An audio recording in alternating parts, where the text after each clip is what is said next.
اعوذ باللہ من الشیطان الرجیم بسم اللہ الرحمن الرحیم فما اوتیتم من شیء فمتاع الحیاة الدنیا وما عند اللہ خیر وابقى للذین آمنوا وعلى ربهم يتوکلون۔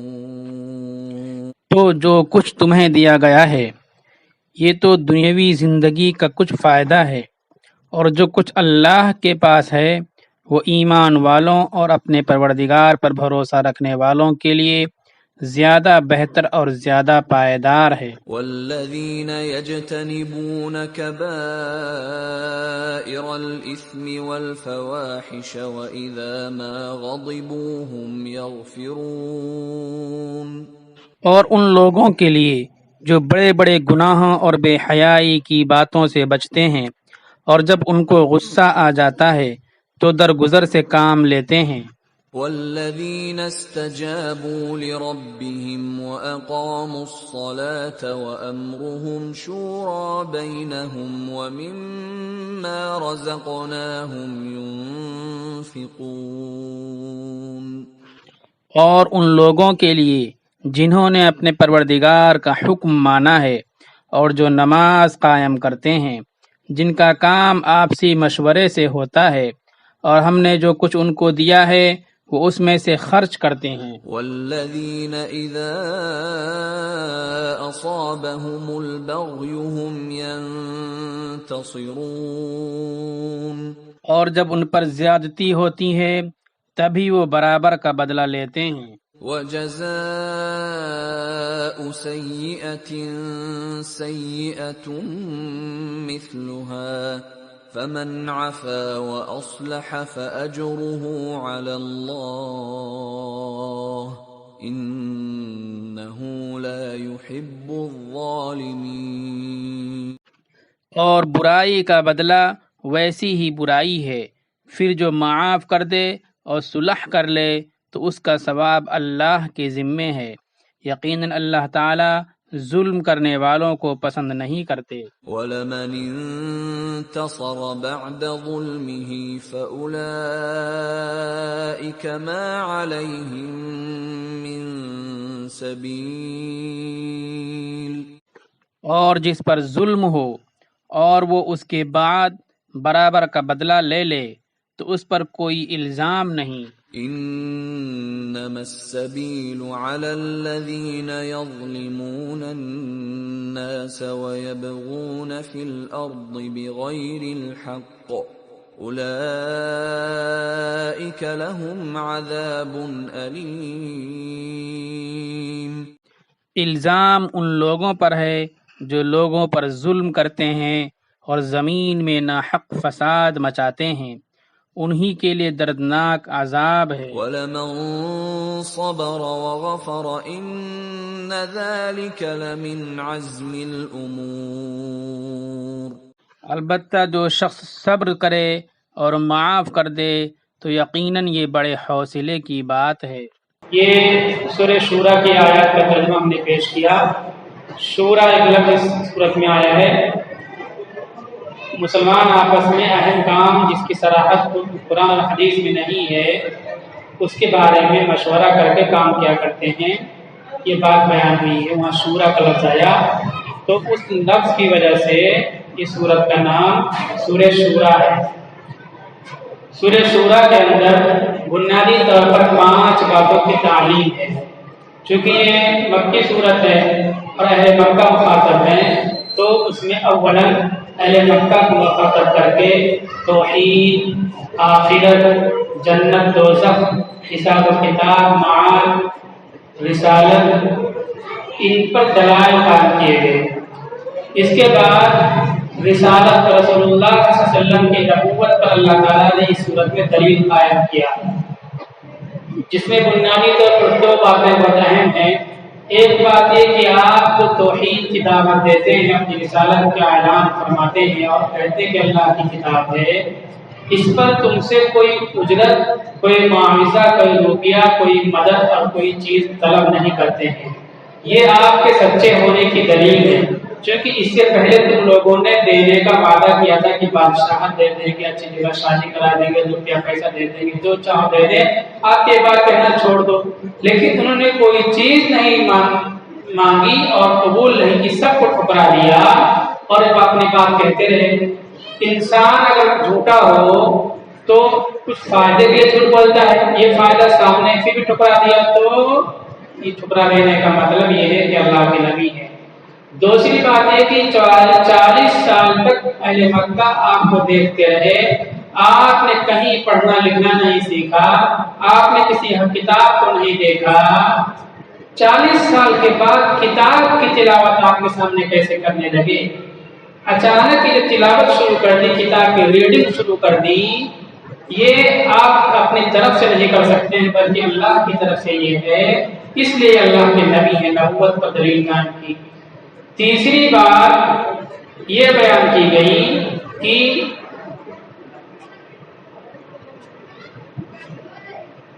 دنیا جو ہے یہ ختم ہونے والی زندگی ہے، باقی رہنے والی زندگی آخرت کی زندگی ہے، اس لیے دنیا کی نعمتوں کو اتنا ہی ہم اکٹھا کریں اور جمع کریں، اسے لو لگائیں کہ ہماری زندگی کی گاڑی کسی طرح سے چلتی رہے۔ بس مرنے کے بعد کتنی بھی دولت ہمارے پاس ہے ہمارے کام نہیں آئے گی، دنیا چھوٹ جائے گی۔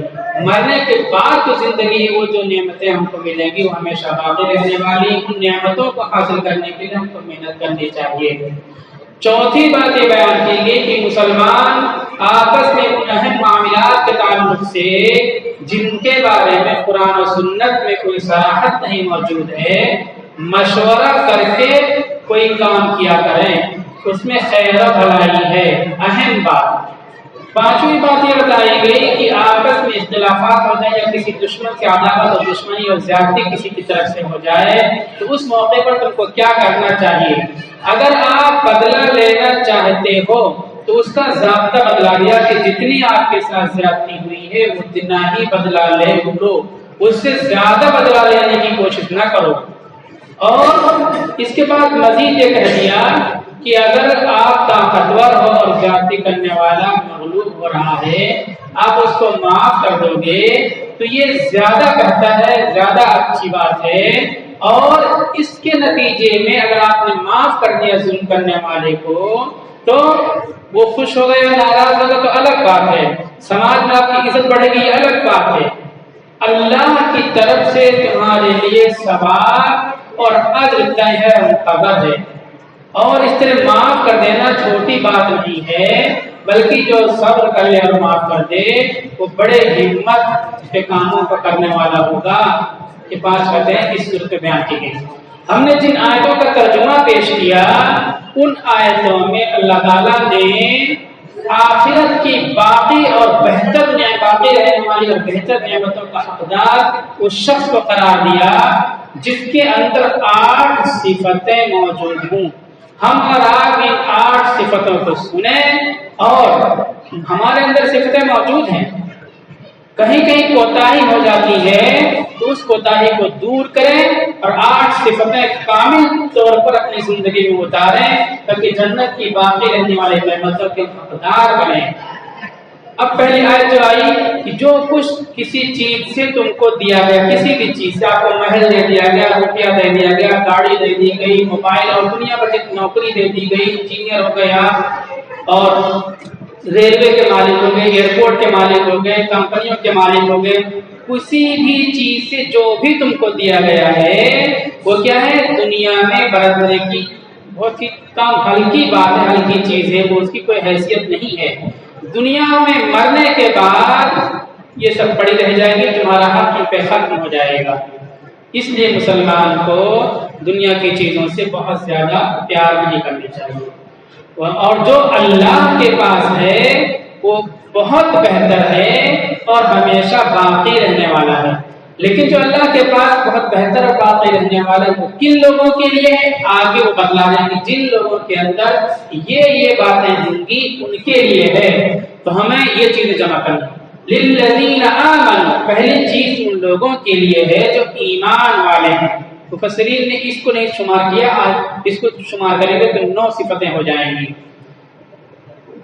دوزخ سے حفاظت، جنت کا حق کرنے کے لیے ایمان شرط ہے، اعمال صالحہ کی قبولیت کے لیے، اس لیے اس کو شمار نہیں کیا۔ ہم لوگوں کا ماشاءاللہ ایمان ہے، اس کے بعد والی باتیں جو آتی ہیں اس کو شمار کیا۔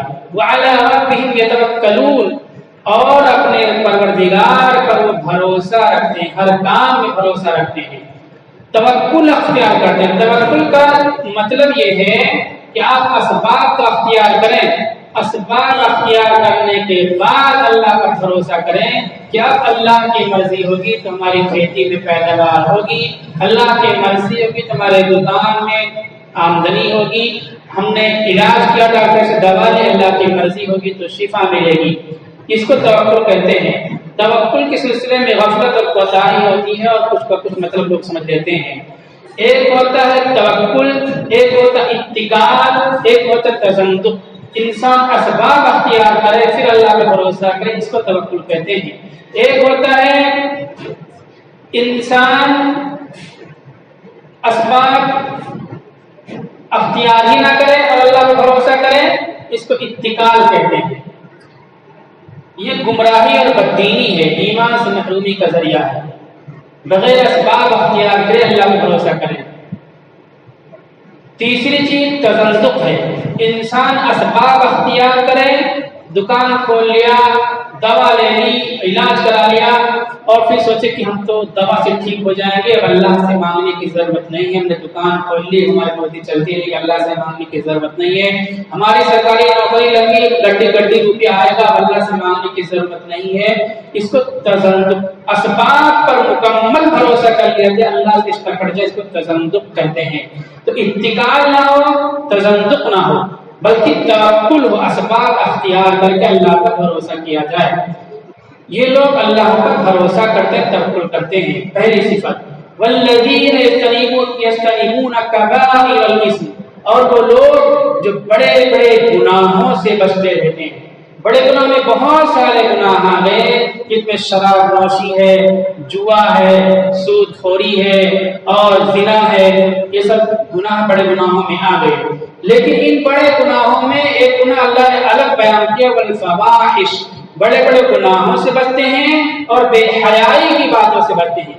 بے حیائی جو ہے تمام بڑے گناہوں کا راستہ سرچشمہ ہے، اس لیے ان سے بچتے ہیں۔ بے حیائی میں اس وقت بہت سے راستے، بہت سے ذرائع ہیں، ان سب سے ان کو بچنا چاہیے۔ وَإِذَا مَا غَضِبُوا هُمْ يَغْفِرُونَ، اور جب یہ غصہ ہو جاتے ہیں تو درگزر کر دیتے ہیں۔ کسی سے کوئی اختلاف چل رہا ہے، اس نے خلاف مزاج بات کہہ دی اور غصہ آ گیا، پہلے تو معاف کرنے کے لیے تیار نہیں تھا کہ حساب لیں گے، اس کو چھوڑیں گے نہیں، لیکن اس نے خلاف مزاج بات کہہ دی، غصہ آ گیا، تو غصے میں انسان بے قابو ہو جاتا ہے۔ لیکن جو مسلمان ہے، جو مومن ہے، وہ بے قابو نہیں ہوگا، بلکہ فوراً سامنے والے کو درگزر کر دے گا کہ اس کی زیادتی نہ سمجھی کہ جیسے مجھے غصہ آ گیا کہ غصے میں زیادہ کچھ غلطی نہ کر بیٹھوں، معاف کر دیتے ہیں غصے کے عالم میں۔ تو یہ صفت ہوتی ہے ان لوگوں کی جو میدان آخرت میں باقی رہنے والی نعمتیں پائیں گے اور دنیا کی نعمتوں سے 1000 گنا بہتر نعمتیں پائیں گے۔ ہم کو آخرت کی نعمتیں حاصل کرنی ہیں اور دنیا کی نعمتوں سے 1000 لاکھوں گنا بہتر نعمتیں حاصل کرنی ہیں۔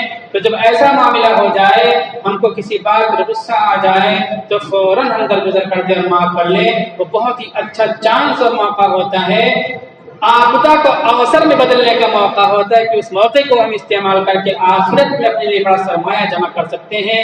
غصے میں آ کر کے بے قابو ہم کو نہیں ہونا چاہیے اور زیادتی نہیں کرنا چاہیے۔ اور غصہ کس پر زیادہ آتا ہے؟ کمزوروں پر زیادہ آتا ہے، طاقت پر غصہ نہیں آتا ہے۔ ظاہر سی بات ہے، کمزوروں پر غصہ آئے گا تو اس کے ساتھ زیادتی ہو جائے گی، بچنا چاہیے ہم کو۔ والذین استجابوا لربہم، اور وہ لوگ جو اپنے پروردگار کے حکموں کو مانا کرتے ہیں، ہر بات میں، ہر معاملے میں، شادی بیاہ میں، خرید و فروخت میں، لین دین میں، گفتار و کردار میں، ہر معاملے میں دیکھتے اس معاملے میں اللہ کا کیا حکم ہے۔ اللہ کا حکم آ گیا فوراً مان لیا، نقصان ہو تو بھی مان لیا، فائدہ ہو تو بھی مان لیا۔ جب شراب کی حرمت کا اعلان ہوا، تیسری مرتبہ میں شراب حرام ہوئی، تو ایک صحابی پورا سرمایہ لگا کر کے شراب لا رہے تھے، پہاڑی پر تھے، وہاں ان کو اطلاع ملی کہ شراب حرام ہو چکی ہے۔ معلوم ہے کہ شراب جا کر کے واپس کر دیں، تو اس شراب کو واپس کرنا بھی جائز نہیں ہے۔ پورا انویسٹمنٹ ان کا اس میں تھا، یہ تھا کہ واپس کرنا بھی جائز نہیں، بیچنا بھی جائز نہیں، رکھنا بھی۔ انہوں نے پہاڑ پر پورے شراب کو ڈھول دیا، پورے انویسٹمنٹ کو ضائع کر دیا، نقصان ہوا، اسی لیے وہ صحابہ بنے تھے۔ اللہ کی رضا کے لیے اللہ کے حکموں کے سامنے ہمارا نقصان ہو رہا، پھر بھی ہم اللہ کے حکموں کے سامنے راضی رہیں گے، ان کے لیے آخرت کی نعمتیں ہیں۔ اللہ کا حکم نماز قائم کرنا بھی ہے، تو اس میں بات آ گئی، لیکن نماز کی اہمیت کی وجہ سے اللہ تعالیٰ نے الگ سے ذکر کیا، وَأَقَامُوا الصَّلَاةَ، یہ لوگ نماز کو قائم کرتے ہیں، نماز کے سلسلے میں کوئی سستی اور کوتاہی نہیں کرتے ہیں۔ ہم لوگوں کو نماز کے بارے میں سستی اور کوتاہی نہیں کرنی چاہیے۔ نماز کی وجہ سے بہت ساری اچھائیاں اور بہت سی صفات ہمارے اندر آ جاتی ہیں، ہمارے عادات و اطوار میں سدھار پیدا ہوتا ہے، اور ہماری زندگی ایک منظم اور مربوط ہو جایا کرتی ہے۔ اور قرآن کی آیت میں کہ نماز بے حیائی سے اور ناجائز باتوں سے روک دیتی ہے، نماز کے ذریعے ہماری زندگی پاکیزہ ہو جاتی ہے۔ اس لیے اللہ کا حکم بہت سارا ہے، اس میں سے نماز ہے، تو نماز کو الگ سے بیان کیا۔ اور کیا ہوتا ہے، وَأَمْرُهُمْ شُورَىٰ بَيْنَهُمْ، اور یہ لوگ جن کے لیے آخرت کی نعمتیں ہیں، اچھی نعمتیں اور باقی رہنے والی، ان کے بڑے معاملات اور اہم معاملات باہم مشورے سے ہوا کرتے ہیں، باہم مشورے سے ان کے معاملات ہوتے ہیں، بغیر مشورے کے نہیں ہوتے۔ امر کا لفظ آتا ہے اہم اور امپورٹنٹ معاملات، کام جو چھوٹے چھوٹے معاملات ہوتے ہیں اس میں مشورہ ضروری نہیں ہے، لیکن جب ملی اور قومی بات ہو تو اس کے بارے میں مشورہ کرنا چاہیے، اور مشورہ طے ہو جائے اسی پر عمل کرنا چاہیے۔ اس مشورے کو بغیر مشورے کے کینسل نہیں کرنا چاہیے۔ حدیث میں آتا ہے کہ جب مشورے سے کوئی کام طے کرتے ہیں تو اللہ تعالیٰ اس کی مدد فرماتے ہیں اور اس کو منزل تک پہنچاتے ہیں، اور بغیر مشورے کے ملی کوئی کام ہوتا ہے تو اس میں خسارہ اور نقصان ہوتا ہے۔ اس وقت ہمارے ساتھ جو حالات ہے اور امت مشکلات اور پریشانیوں میں الجھی ہوئی ہے، اس کی ایک بڑی وجہ یہ ہے کہ مجموعی لحاظ سے ملت کے لیے جو اہم اور امپورٹنٹ کام ہے اس میں ہمارے مشورے نہیں ہو پاتے ہیں۔ ہر آدمی اپنی الگ الگ ڈگری بجا رہا ہے اور اسی میں خوش ہے، فوٹو کھنچوا لیتا ہے کہ ہم نے ایک پردرشن کر لیا ہے، ہم نے جاپن دے دیا، ایک تحریر دے دی، ایک مذمتی اور نندنی لیٹر جاری کر دیا، بس خوش ہے، اس میں اپنے فوٹو کھنچوا کر کے۔ مشورے سے کام نہیں ہوتا، اس سے نقصانات ہوتا ہے۔ اللہ تعالیٰ کہتے ہیں آخرت کی نعمتیں ان لوگوں کے لیے جو بڑے اور اہم کاموں میں بیٹھ کر کے مشورہ سے طے کرتے ہیں تو اس پر جم جاتے ہیں۔ اور اس کے بعد کیسے وَمِمَّا رَزَقْنَاهُمْ يُنْفِقُونَ، اور جو کچھ ہم نے ان کو دے رکھا ہے اس میں سے یہ خرچ کرتے رہتے ہیں، زکوٰۃ بھی ادا کرتے ہیں، زکوٰۃ کے علاوہ دیگر مقدار سے بھی خرچ کرتے رہتے ہیں، انہیں زکوٰۃ ادا کرے سال بھر کے چھٹی، ایسا نہیں ہے۔ تمام سفیروں کو کچھ نہ کچھ دینا چاہیے، سب کی دعائیں لینی چاہیے۔ میں نے کل بتایا تھا کہ ہم جو خرچ کرتے ہیں زکوٰۃ ہی مان لیجیے کہ 10,000 نکالا تو 5,000 گھر پہ رکھ لیں رشتہ داروں کے لیے، جو مقامی تنظیمیں اور ادارے ان میں دیں کچھ، اور 150 200 400 جو دور دراز کے سفیر آتے ہیں، علماء آتے ہیں، ان کو دیا کریں۔ ان کو 50 روپے دو گے تب بھی وہ دعا دیتے ہیں اللہ تعالیٰ روزی میں برکت دے، اللہ تعالیٰ صحت دے، دعا دیتے ہیں وہ، اور دن رات میں دعا ضرور قبول ہوتی ہے۔ اور حدیث میں تو مسافر کی دعا قبول ہوتی ہے، علماء کی دعا قبول ہوتی ہے، روزہ داروں کی دعا قبول ہوتی ہے، تو ان کی دعا لینے کے لیے دیتے رہنا چاہیے، اور خواہ تصدیق دیکھنے کے لیے پریشان نہیں کرنا چاہیے۔ والذین، اب اس کے بعد کیا صفت ہے، اپنے گنا کو تو بھول جاؤں گا اس لیے گنا نہیں رہا، اور وہ لوگ جب ان پر کوئی ظلم پہنچتا ہے، کوئی ظلم کرتا ہے تو کیا ہوتا ہے، ہم ینتصرون، وہ بدلہ لے لیتے ہیں، بدلہ لے لیتے ہیں۔ آگے جو آیت آ رہی ہے اس میں کہ معاف کر دینا بہتر ہے، معاف کر دینا چاہیے، لیکن اتنی آیت کے اس حصے کو لے کر کے بعد مفسرین نے کہا کہ معاف کرنا عام حالات میں افضل ہے، لیکن کہیں اگر ایسا ہے کہ آپ بدلہ نہیں لو گے، جواب نہیں دو گے، تو وہ فاسق و فاجر اور ظالم اپنے جرم میں اور جری ہو جائے گا اور زیادہ ظلم کرنے لگے گا، تو اس سے بدلہ لینا افضل افضل ہے اور ضروری ہے بدلہ لے کے رہنا چاہیے، چھوڑنا نہیں چاہیے اس ظالم کو جو کمزوروں کو سزا کر کے بہت زیادہ جری ہو جائے، اس سے بدلہ لینا چاہیے۔ اللہ کہتے ہیں جب ان پر ظلم پہنچتا ہے، ان پر ظلم ہوتا ہے تو بدلہ لے لیتے ہیں، اور بدلہ لینے میں پھر ضابطہ بتا دیا۔ ضابطہ کیا ہے کہ برائی کا بدلہ اسی کی طرح برائی ہے۔ برائی ظلم کیا آپ کو تو اسی طرح آپ ایک لکڑی ماری، آپ لکڑی مار دو، یہ ہے۔ اور آپ کو جھوٹے مقدمے میں پھنسا دیا، آپ اس کے مقدمے میں پھنسا دو، یہ۔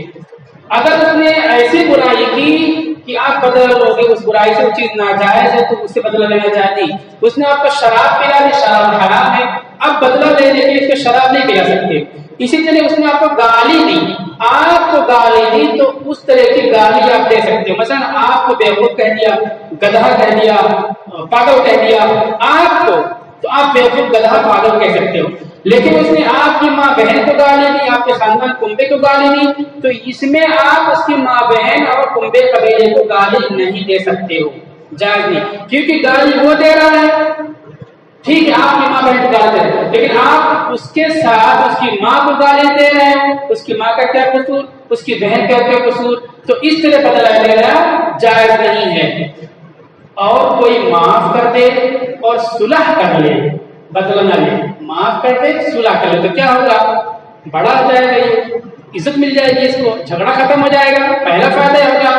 دوسرا فائدہ فاجر علی اللہ، یہ معاف کر دینے سے، صلح کر لینے سے اللہ کی طرف سے الگ سے ثواب ملے گا، اللہ کے ذمہ ثواب ہوگا الگ۔ جو نعمتیں مل رہی ہیں باقی رہنے والے بہتر نعمتیں تو ہے ہی، مزید ثواب ملے گا اگر ہم معاف کر دیں اور صلح کر لیں۔ ہم کو صلح کا راستہ ہر موقع پر آپس میں ڈھونڈنا چاہیے، تلاش کرتے رہنا چاہیے۔ اسی لیے شریعت نے ہر موقع پر صلح کا راستہ پیدا کیا۔ بیوی کو آپ چھوڑ کے طلاق دے رہے ہیں تو ہم لوگ کیا کرتے ہیں، دنیا بھر تہمت الزام لگا دیتے ہیں، سراسر اسلامی شریعت اور اسلامی معاشرے کے خلاف ہے۔ اسلام کہتے ہیں تسریح باحسان، آپ چھوڑ رہے بیوی کو تو بہت ہی اچھے انداز میں چھوڑو۔ رسول اللہ صلی اللہ علیہ وسلم کو اللہ تعالیٰ کہہ رہے کفار گالی بکتے ہیں، الٹی سیدھی باتیں کہتے ہیں، آپ سے دل میں رنج پیدا ہوتا ہے، زخم لگتا ہے، ان سے تعلقات ختم کرنا چاہتے ہو تو بہتر طریقے سے تعلقات ختم کرو۔ یہ بہتری جو ہے، جہاں آپ کی بگاڑ ہو رہی ہے اختلاف پر، وہیں سے اتحاد اور جوڑ کی بیج اور سیڈ پڑ رہی ہے، تخم پڑ رہا ہے، وہیں سے جہاں سے وشواس اٹھا ہے وہیں اللہ تعالیٰ وشواس پیدا کرنے کا راستہ بتا رہے ہیں۔ تو ہم صلح کریں، جھگڑا ہو گیا تو صلح کر لیں گے، تو یہ صلح کرنا اتحاد اور میل ملاپ کا راستہ ہوتا ہے۔ اس کی وہ جو نعمت ہے اللہ تعالیٰ کہتے ہیں ہمارے ذمے اس صلح کے نتیجے میں تمہارے لیے الگ سے ثواب ہے اور اجر ہے۔ یقیناً اللہ تعالیٰ ظلم کرنے والوں کو پسند نہیں کرتے ہیں، اور جو کوئی ظلم کے بعد بدلہ لے لے تو اس کے خلاف کوئی الزام نہیں ہے، اس پر زیادتی ہوئی تو بدلہ لے لیا اس نے، لیکن بدلہ برابر کا، زیادہ بدلہ نہیں لے، اس نے ایک لکڑی ماری، آپ نے 4 لکڑی مار دی اٹھا کر کے اس کو، ایسا نہیں۔ اور کوئی شروعات کرتا ہے یا بدلہ لینے میں زیادتی کرتا ہے تو اللہ تعالیٰ کہتے ہیں کہ یقیناً الزام ان لوگوں پر ہے جو لوگوں پر ظلم کرتے ہیں اور بغیر کسی حق کے زمین میں فساد پھیلاتے رہتے ہیں۔ آپ شروعات کر رہے ہیں زیادتی کی، یہ فساد ہے، یہ ظلم ہے۔ آپ کے ساتھ زیادتی کی، آپ بدلہ لینے لگے، زیادہ بدلہ لینے لگے تو یہ بھی فساد اور ظلم ہے، یہ اللہ کو پسند نہیں ہے، بلکہ اللہ تعالیٰ کہتے ہیں ان کے لیے دردناک عذاب ہوگا۔ ظلم کی شروعات کریں یا بدلہ لینے میں زیادتی کر لیں تو دردناک عذاب ہوگا، ہم کو اس سے ڈرتے رہنا چاہیے۔ اور جو کوئی صبر کر لے اور معاف کر دے تو یہ بڑے ہمت کے کاموں میں سے ہے۔ ہم لوگوں کو ہمت والا بننا ہے، پہلوان بننا ہے، بہادر بننا ہے، اور بڑی منزلیں طے کرنی ہے، بڑے بڑے دریا اور پہاڑ عبور کرنے ہیں، تو کیا کرنا ہوگا، لوگوں کی زیادتیوں کو معاف کرنا ہوگا اور ان کی زیادتیوں پر صبر کرنا ہوگا، تو ہم بڑے ہمت والے بن جائیں گے، پہلی چیز۔ دوسری چیز، آخرت کی دنیا کے مقابلے میں 1000 گنا بہتر نعمتیں ملیں گی، اور دنیا کی نعمتیں ختم ہونے والی، آخرت کی نہ ختم ہونے والی نعمتیں ملیں گی۔ ہم یہ 8 صفتیں ہمارے اندر موجود ہیں، الحمدللہ سب کے اندر موجود ہیں۔ تھوڑی موڑی کوتاہی ہوتی ہے، ہم ان کوتاہیوں کو دور کریں، اللہ تعالیٰ عمل کی توفیق عطا فرمائے۔